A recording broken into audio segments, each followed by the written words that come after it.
You're listening to the Dad Whisperer podcast with Dr. Michelle Watson Canfield, the place where you, as a dad, will gain more tools for your fathering toolbox, and where moms and daughters are also invited to listen into the conversation. Now, here is your host, Dr. Michelle Watson Canfield. Hello and welcome to the Dad Whisperer podcast. I'm your host, Dr. Michelle Watson Canfield. I'm so thrilled that you're joining me here again today, especially Dad, if you want more tools to add to your fathering toolbox. Well, my passion, as you know, is to help dads become heroes. And it's with that foundation that I love being here with you week after week, month after month, year after year, to bring you relevant topics that support that goal. Because these things also work with your wives, your ex-wives, women in your family, women you work with, and even your sons. Well, you know the grid by now. It's simply on your mark, get set, go. Dad, I want you to envision yourself standing side by side with other dads, and I'm cheering you on the sidelines as your coach, saying, on your mark, get set, go. On your mark is the topic or the theme. Get set is we're going to fill that in with stories and stats, and go is always your practical action steps. You can put your love for your daughters and even your sons into action this week. Well, today on the program, I have a guest coach joining me who is a kindred spirit friend of mine named Rhonda Stoppe. So I met Rhonda a couple years ago at a grandparenting conference. And just to give you a little bit of a flavor of her, she has a booth next to the one my husband and I had, and she has a big banner that just simply says, old ladies know stuff. Now, this woman will not sound like an old lady to you, but oh my goodness, here we are in the same season of life saying, we've learned a thing or two the hard way. And that's what she's going to be bringing today to the conversation so that you, Dad, can glean from her wisdom. She also is a partner with me and one of our friends named Leanne Mancini, who does Raising Christian Kids, ministry, and podcasting. And the three of us do a segment that's been pretty new called Digging Deeper. So Rhonda and I were joining forces not only in that arena, but also here today. Well, let me tell you a little bit more about Rhonda. She's the author of 6 books. She hosts the No Regrets Hour, as well as being a sought-out speaker at women's events and conferences across the country. She's appeared on numerous radio and television shows, including Family Talk and Focus on the Family and Family Life Today, and I could go on. With over 30 years' experience as a mom, a mentor, and a pastor's wife, she says that her favorite ministry, get ready for this, it's her family. Dads, how many of you are right there saying, it is my family? That's where it matters. That's your legacy, dads. And this is a woman, like I say, she backs up her life with her lips. She lives out the things that she talks about. She and her husband, Steve, live in California. They have 4 grown children and 15 grandchildren. And you don't have to talk to her very long till you see the smile break out on her face where she talks about those precious kids in her life. Well, let me tell you another funny thing about this woman before I begin our conversation.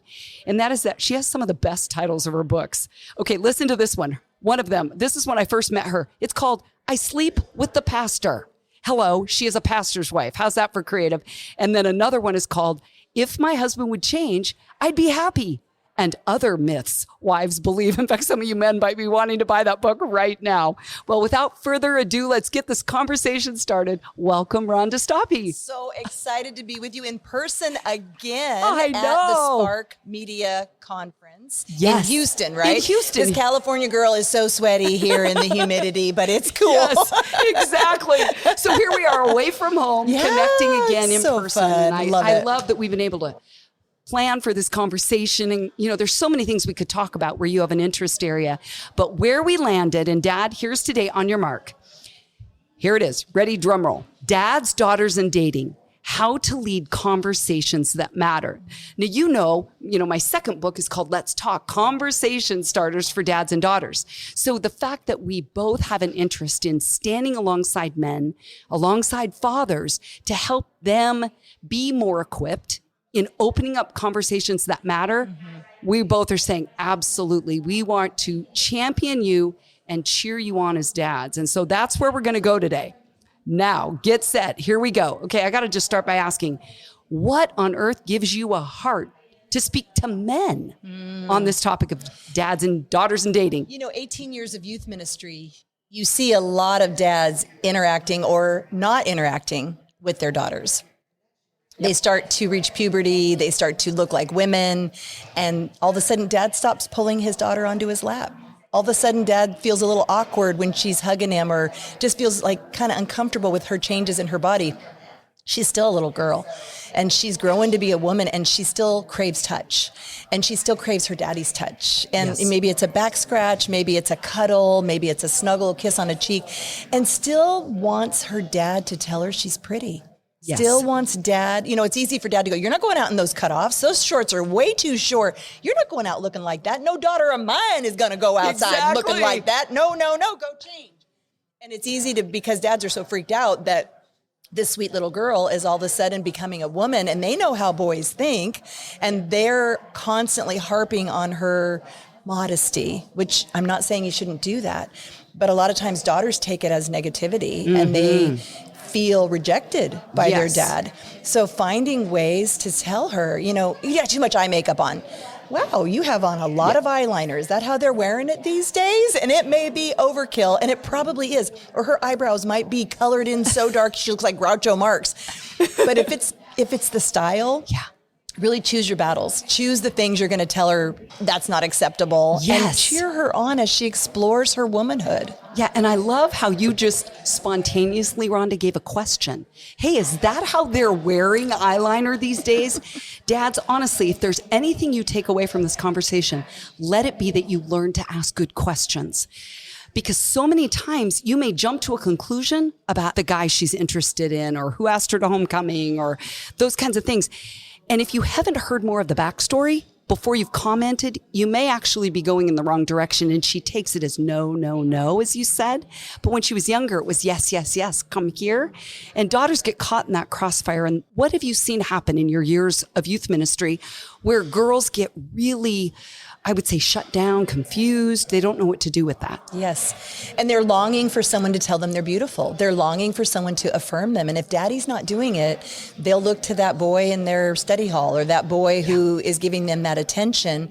And honestly, let's just talk for a minute about dads that are divorced and you don't see your daughter but every other weekend. And it's easy to think, well, her stepdad is saying it.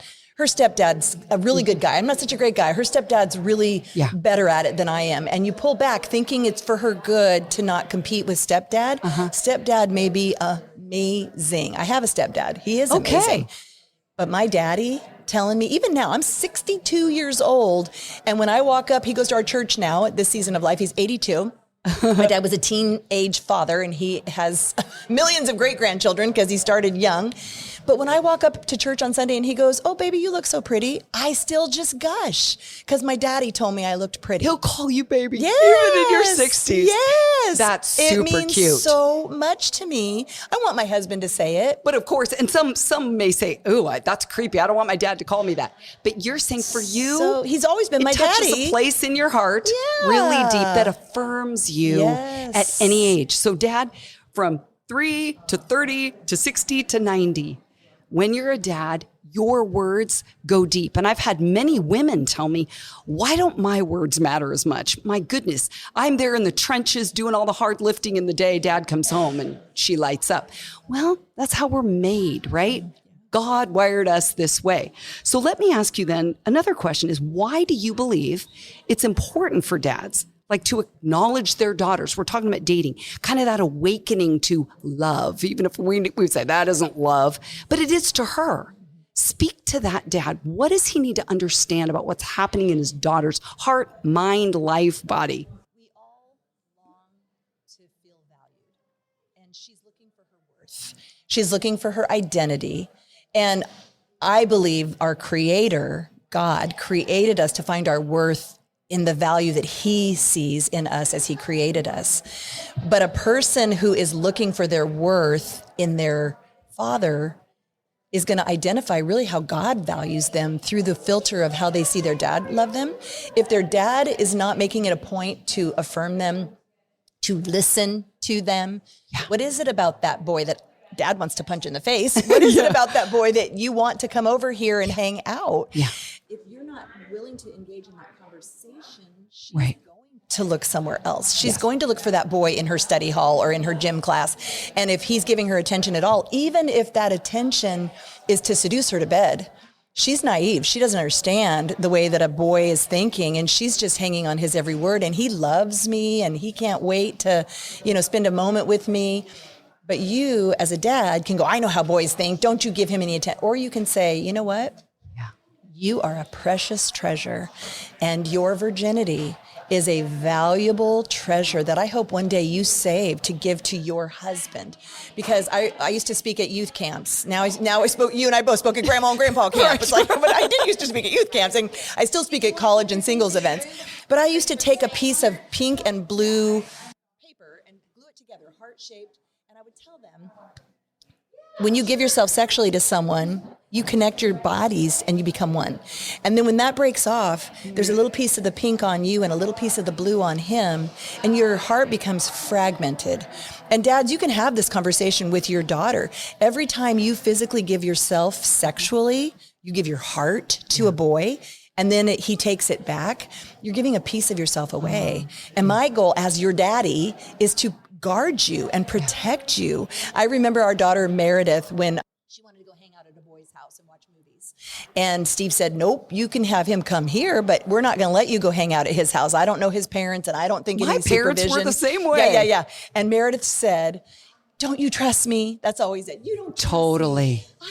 And he said, it's not that I don't trust you. I know what human nature, you're going to watch movies and snuggle up on the couch, and you're going to end up going farther than you meant to physically. I can handle it. And Steve said to her, the very fact that you 15-year-old girl think you can handle it makes me understand you don't understand what's at stake. And I'm your dad, and I'm here to help you guard your purity until you are ready to make those decisions on your own. So that's God ordained. I am your protector. Now let's just talk to dads that are not married to the mom of their daughter and she's not in their home all the time. It's kind of hard. You step in and you want to be that dad when she's like, you're never here. I don't have courageous conversations with her. I treasure you and value you so much. And I've seen how men crush women by seducing them to their bed and then kicking them to the curb and moving on to the next one. And so when I kind of seem overprotective, when I kind of seem like I'm trying to keep every boy from looking at you or touching you, it's because I adore you. And I'm trying to keep you from having deep scars and wounds. So Dad, I want to put an exclamation point after everything Rhonda is saying. And what I want to add is that you have to be willing to let your daughter be angry with you or quote unquote hate you. I hate you. You got to think long game.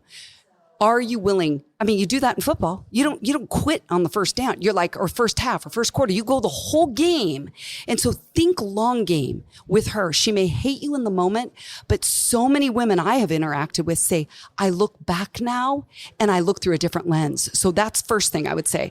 Number two, and I read about this in my first book, is there's dads, there's dudes, and there's duds. And the dudes and the duds want to play your daughter. And if you do not speak, no one is speaking into her life. That's another thing I would want to say. Number three, if you don't know how to have a conversation around this topic, I know Rhonda has resources. We'll talk at the end about how you can get a hold of her.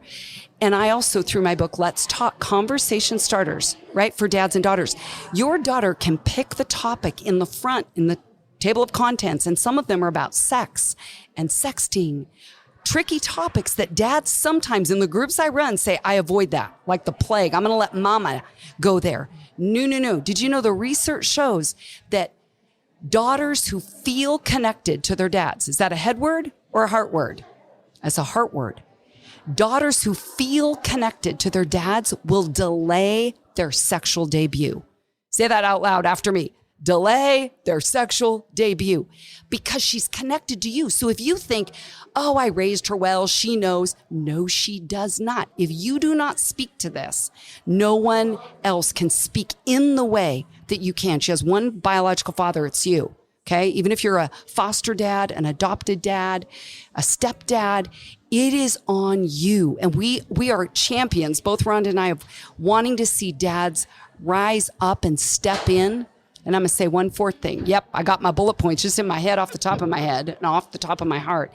And that is that I read a study where a lot of teenagers said, adults keep telling us what to say no to, and no one is telling us what to say yes to. So I loved your examples, Rhonda, where it was like, don't wear that outfit and don't go to that boy's house and don't. Are you telling your daughter what to say yes to? I miss you. I want time with you. What restaurant do you want to go to with that boy? I'm going to step in. I'm going to take you to that restaurant. I'm going to give you flowers. I'm going to open the door. I'm going to pull out that chair. Like, think, how can you be a yes dad that is really modeling those kinds of relational, healthy dynamics to her? What do you think of that? Absolutely. And my mantra is people over possessions. Let your daughter's friends hang out at your house. Let them trash your house, because that's where you're going to see that boy interact with your daughter. And maybe you'll start to admire his character, or maybe you'll see things that you can say, okay, this is something I need to make her aware of. He's controlling, or he has trigger anger issues.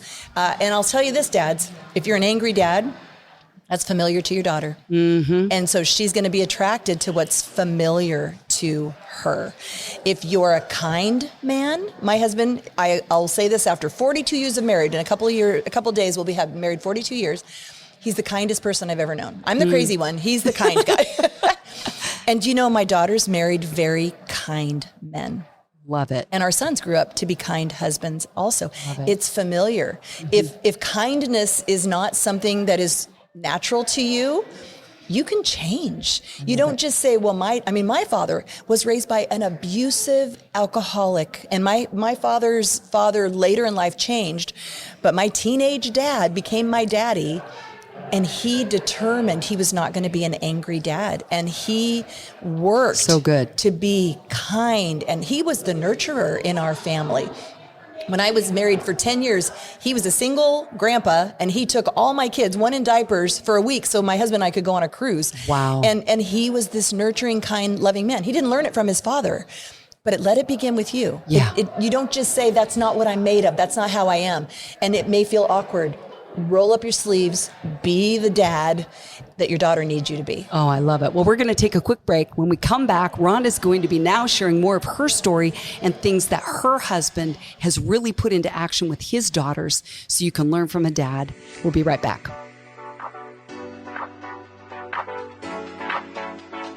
Are you a dad who has ever desired a deeper connection with your daughter, but haven't known how to go about it?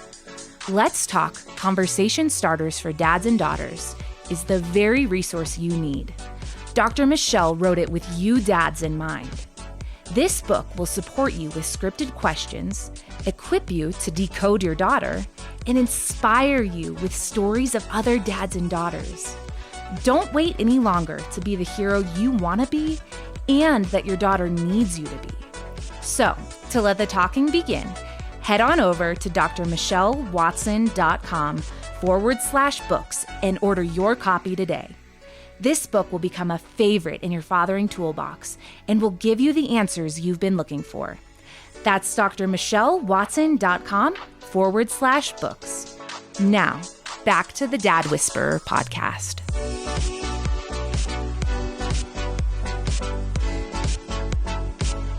Welcome back. I'm here today with author, speaker, influencer, and most important, my friend, Rhonda Stoppe.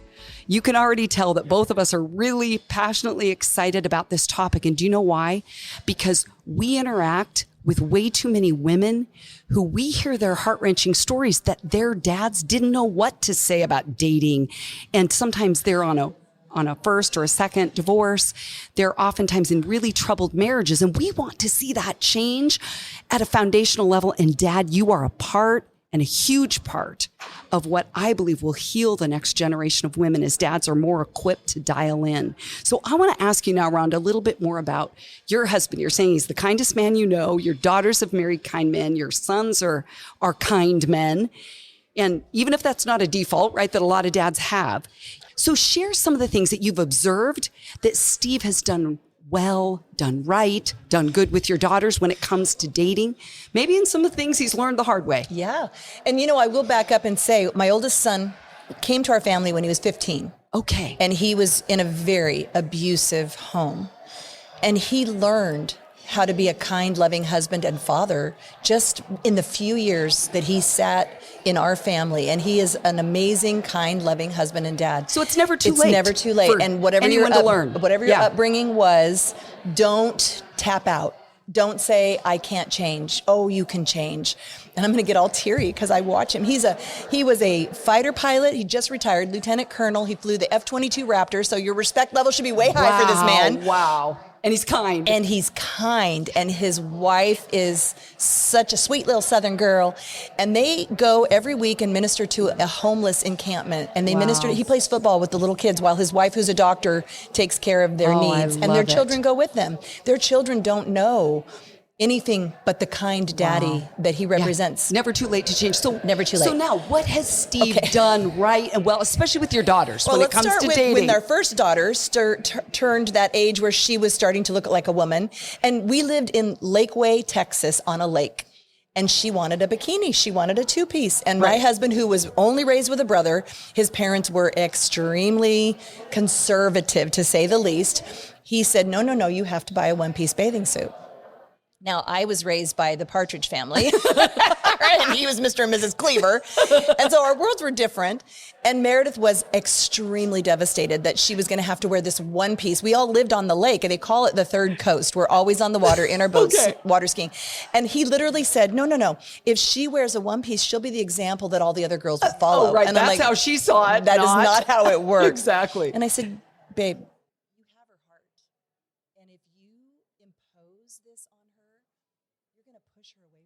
and this is not a hill to die on. And I told him, I guarantee you, I could find a super sexy one piece that you would hate. And I can find a two piece that would be acceptable and modest enough that her boobs aren't hanging out and all the thing. Can we talk about this? Now, in front of Meredith, I didn't say that to Steve. Right, this was one-on-one. This was back behind closed doors after he told her she had to have one piece, and she went into her room weeping. Okay, so he said okay.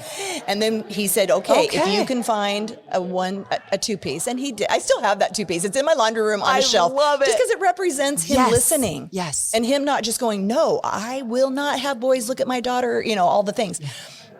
So he listened to you, to me, and he heard her, and he understood how deeply this meant to her, because he didn't have sisters. Yeah. So in his mind, it's like, what is the big deal? And it's like, oh, this is like a huge big deal for her. You know what other thing I'll add to that with that whole outfit? No daughter of mine's going to go out wearing that. What I've said to dads often is, okay, how did she get that outfit in the first place in your house? Did your wife help pick that out or pay for it or bring it in? But what if you taught your daughter how to think, not just what to think? What if you said to her, because she's planned that outfit, hey, when you get home from school, I want us to sit down and have a talk. I want to ask you, how did guys treat you today? What did you notice about how they looked at you? What did you really feel like with that? Like, open up a conversation, because what'll happen is your daughter gets out into the world and she hasn't learned how to think, and she's just going to either do what you said not to do or say what you said to do, but not maybe have a conviction deep inside about a why. The why. Okay, what else did Steve do well? Well, so let's talk. My book, Real Life Romance, it is a collection of love stories, and each chapter stands alone. Mine and Steve's love story is the first, which literally we don't even remember when we actually started dating. He talks more about his 1969 Mach 1 that we sold when we got married than he does about how we were dating. You can watch our love story on my YouTube channel. We have a video of us talking about it. What's your YouTube channel? Rhonda Stoppe, No Regrets Woman. Which, you guys, that's Stoppe. Correct. She is so a not stoppy woman. Not stop. You are all go. And my maiden name was Goss. So when we got married, I'm like, let's combine our name and be Go Stop. And he's like, we're not going to be Go Stop. So we're Stoppy. Okay. But if you go to my website, noregretswoman.com, and you click on the Real Life Romance book, all the videos are there, and it'll take you. And you really think dads would listen to that audio or watch those movies? I think they should watch them with their daughters. And I'll tell you, the one I love is my youngest daughter, Kayla, married her high school sweetheart. And Kayla and Esteban tell their love story. It's in the book, but it's also a video and they're of them. Like a movie clip. It's a video. It's about maybe 10 minutes of them telling their love story and reliving the story that's in the book. So if you don't want to read the book, just watch them tell their love story. It's so precious. So she was like 14, he was 15, and Steve's like, you are not allowed to date. You're not allowed to call him your boyfriend. His mom died. his senior year of high school. And you know, when two people that are liking each other and there's a trauma in their life, you don't want your daughter to end up married to somebody because before his mom died, he said, I'm going to marry her. So we were concerned, all the things. So Steve had to sit Kayla down and say, I know you like him, but you can't date him. You can't be alone with him, but he can come here and hang out. He became my son's best friend. In fact, they're married now and they're brothers. They're brothers-in-law and it's the best ever. But I remember Kayla, because her respect for her daddy, because she just wanted to please her daddy so deeply. They had such a sweet... She still is. I mean, I'm out of town right now and she's checking on daddy. Like, how long are you going to be gone from daddy? I was like, daddy. Yeah.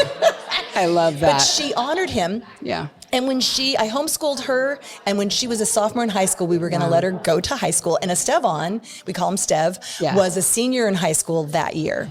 And so we said, you can go to school, but you can't hold hands. You can't, no public display of affection. And she shows up on campus and he's Mr. Popular. Okay. And all these girls are like, you're not sleeping with him? Why is he interested in you? I don't understand. If you guys aren't having sex, why would he still date you? Yeah. And she goes, well, we don't date. My dad won't let us. And they're like, what? But what it did was it gave these girls that were throwing themselves at those high school football players sexually and then being cast aside, it gave them an insight to what it really looks like for a boy to care about a girl. Isn't that cool? And they grew up, went away to college, came back, married. They have 5 kids now, and they are just so much fun. And you guys get, Dad had the long game. Yeah. And he was willing to probably let her push back. Yeah. The foundation was already laid. But I love these practical stories, Rhonda. I know we could talk on and on, but there is an action step perhaps for some of you dads that say, okay, let's watch this video. I'm calling it a movie, right? A short reel with your daughter. Hey, if you don't have resources in your fathering toolbox, you can go to a website, her website, turn this on and watch it with your daughter to open up a conversation. What did you see that you liked? What did you see that you don't like? Anything you learned, and then share what you did. And Dad, I think another model that I would love to give you on this conversation is think Oreo cookie. Top, you got a cookie, you only have so much stuff in the middle. That's the harder to say stuff. And then a cookie at the bottom. So when you have a hard thing to say, don't wear that outfit, don't date that boy, don't do those things. That's the stuff of the Oreo. Nobody wants a big bowl of that white junk. So the cookie on either side is the positive. It's the affirmation. You are beautiful. I've seen such growth in you this year in the way you make decisions. I'm a little curious about that boy that I've noticed you spend more time with, or mom told me about, or I've seen on social media. Get on her social media, watch what she's looking at and where she's going. But you're asking a curiosity question. I'm wondering, you've heard me talk about that here. I'm wondering what you like about him. I'm curious about what your friends say about him. Those kinds of curiosity questions in the middle and saying, if you ever want to know what I think, come ask me because I'd love to tell you. Maybe you give a teaser. You don't tell her right then. I don't like him, whatever. Right? And then you end with another positive. I'm so thankful we have a relationship where we can talk like that. Dad, I'm telling you, that's going to go down a lot better than just, here's what you should know. Here's what not to do and those kinds of things. Now, my goodness, we could talk on and on. But I end every show, Rhonda, with one go step. So here's my last question for you. What is one practical way that a dad of a daughter could step into this place and into this space with his daughter to begin having a conversation that really matters around dating? Spend fun time with her. Play with her. Take her water skiing. Take her skiing. Take her out shopping. I know you're stabbing a fork in your eye right now that I said take her shopping. That's her love language. Go shopping with her. Or if she doesn't shop anymore, do it online with her. Give her some spending money. Cheer her on in the things she enjoys. Go to her games. I was a cheerleader. I always wanted my parents to come to my games, and they never did. And I never asked. I don't think they knew how much it would have meant to me. But I always saw other people's parents at their game. And I always kind of wished my parents would have come to my games when I was cheering. Go to her games. Go to her activities. Connect with her heart. And then she'll be ready to listen to your heart. You know what is so wild that you said this, which again, it just makes me love you even more because this is kind of a heavy topic, to say the least. Dating and who's she dating. And you're basically saying, be the guy you want her to date. Oh, yeah. Be the guy you want her to marry. But the last thing I would have thought you would have said is have fun and play with her. Like, dads, do you see how much Rhonda is championing you? She's doing the very thing, modeling the very thing to you that she wants you to model and be with your daughters. She's not telling you, don't do this. Don't do that. She's saying, have more fun, play with her more. In other words, what she's saying is you are making deposits into the relationship bucket that has to do with guys that she will draw on down the road. Be the man you want her to marry. Did that sum it up pretty well? 100%. Yes. Oh my goodness. Well, it has been such a joy to be here with you. Tell them again, dads and moms listening, men and women, where can they connect with you? Where can they find out more about your resources? If you go to noregretswoman.com, all of my resources are there. You can find my podcast, Old Ladies Know Stuff, all of my books. The book we talked about today is Real Life Romance. It's available on Amazon, wherever books are sold. But you can click on that book and you will see all the videos that go along with that book. They're all free. I try to do as many free resources as I can. Yeah. And is RhondaStoppe.com also? Also goes to the same place. Okay, that's also an option. Yeah, it's just hard to know how to spell Stoppe, so no regrets, woman. STOPPE. And thank you so much for being here. It's been such a joy to have you. Well, On Your Mark today has been Dads, Daughters, and Dating, How to Lead Conversations That Matter. Rhonda's given you lots of go steps, Dad, and I trust this has been a conversation that will actually motivate you to take proactive action with your daughter in this area. Well, I'm Dr. Michelle Watson Canfield, the Dad Whisperer, signing off and encouraging you to make today a day where you intentionally and consistently invest in pursuing your daughter's heart. Go Dads.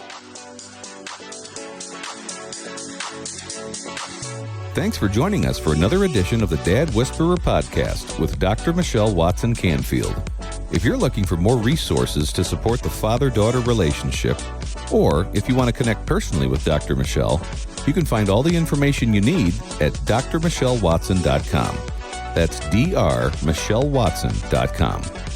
And remember, you can listen to the Dad Whisperer podcast anytime on Apple Podcasts, Spotify, Stitcher, and Google Podcasts. And while you're there, we'd love for you to subscribe and leave us a review. Thanks for joining us today, and we'll see you again on the next edition of the Dad Whisperer podcast with Dr. Michelle Watson Canfield.